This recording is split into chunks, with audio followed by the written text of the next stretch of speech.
ये जो जंग है अमेरिका ने जो छेड़ी है, ये ट्रंप के लिए एक चैलेंज बन चुकी है। मिडल ईस्ट में जितने भी अड्डे थे ईरान ने सारे के सारे तबाह करके रख दिए।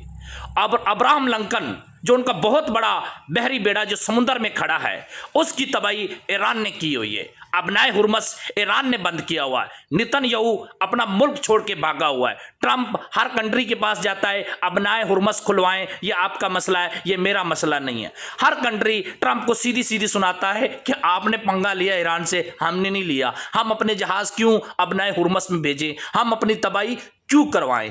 और चाइना ने मना कर दिया, जापान ने मना कर दिया, फ्रांस ने मना कर दिया, इटली ने मना कर दिया। और ट्रंप साहब जो हैं रोजाना आते हैं टीवी पर एक बयान देते हैं, मैं ये करने वाला हूं, वो करने वाला हूं।